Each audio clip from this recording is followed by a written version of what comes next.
Ayun. Hello mga kababayan, once again magandang araw po sa ating lahat. Muli ako po, ang pagbabalik po ng inyong Parak TV ng Bayan. Ayan si Madam Mariel Padilla ay sumagot na po sa issue tungkol po dito sa binabato sa kanya na glutathione drip session doon po sa loob ng opisina nito po ni Senador Robin Padilla.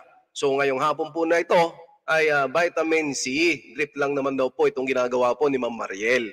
O ayan, para manahimik na yung mga baser po ni Ma'am Mariel. Ito po ang video, panoorin po natin para makuha din naman po natin yung kanyang side. So ito na po mga kababayan. Okay, i-clear na natin, kwento ko sa inyo kung ano nangyari. So, nagpunta po ako sa Senate for the Eddie Garcia bill. Hindi po ako nakikipunta doon lagi because I am a full-time mom and wife. Also, online seller po ako. Okay, so I don't always go to the Senate. It's just that I was there to support the Eddie Garcia bill. At saka, alam nyo, sobra kasi ito talaga hirapan ng asawa ko yung bill na yan. Okay, so I was there to support my husband. Alright?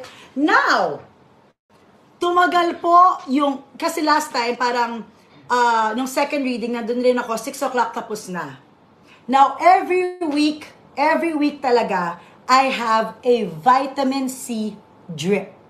Okay? Diyan po kayo, medyo relax lang. Kasi, inisip nyo po na glutathione yung aking ginagawa. Okay? Linagay nyo dyan, gluta. Kanina nag-live selling ako, ang daming bumibili sa akin ng gluta. Okay? So, to let you know, para hindi kayo naniniwala sa fake news, vitamin C po yun. And matagal na namin yung ginagawa. Pandemic pa lang, ginagawa na po namin. Lahat kami dito, tuwing may nararamdaman, actually, never ko po intention na mang bastos or whatever. My intention was to show that no matter how busy we are, dapat prina-prioritize pa rin po natin yung paglalagay ng bitamina sa ating katawan. Okay? I had no intention whatsoever to disrespect the Senate or anything like that. Okay? It was never in my intention. Tapos, so, andali.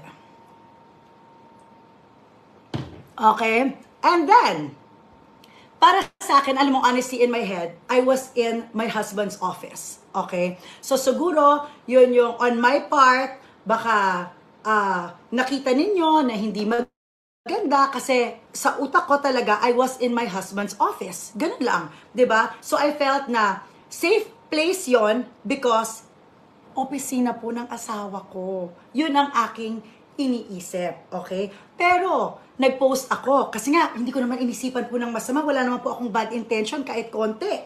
So, ngayon, ako naman, pinost ko. Tapos, ang daming nag-react.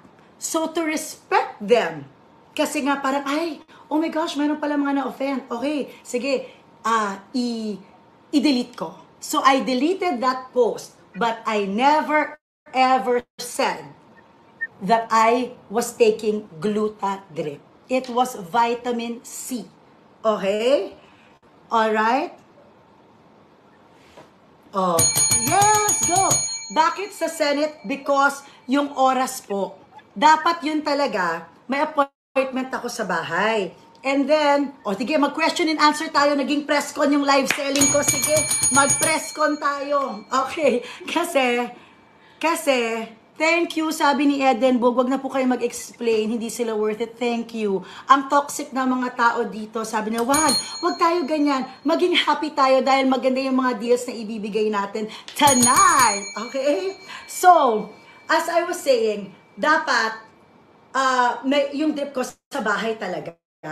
Kaya lang nga, tumagal, inintay ko po yung asawa ko na 9 o'clock, nasa opisina pa rin. So sabi ko, dito na lang, pumunta na lang sila, hindi ko naman inisipan na, oh my gosh, maging national issue pala, diba? That's why I am saying sorry dun sa mga na-offend. Okay? But it was never my intention na i-offend kayo, gawing parang hindi ka respectable respectable yung Senado? No, of course not. Okay? So now, I'm going to go back to my live selling and yung So, ayan po mga kababayan, narinig po natin yung paliwanag para makuha rin naman natin mga kababayan yung side po ni Ma'am Mariel.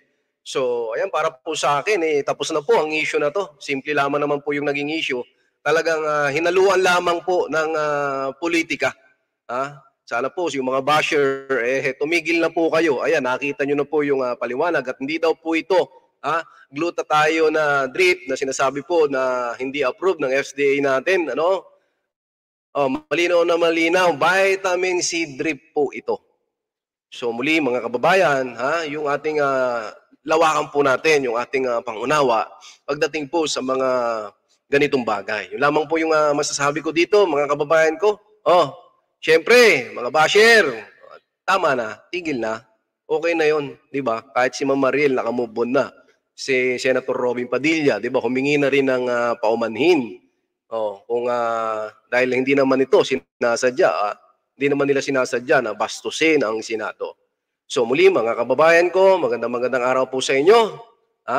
Lagi po kayong mag-iingat. Muli, mahalin po natin ang Pilipinas, mga kababayan. Ako po si Parak TV, sa Solid Duterte supporters po. Mula noon hanggang ngayon, maraming salamat.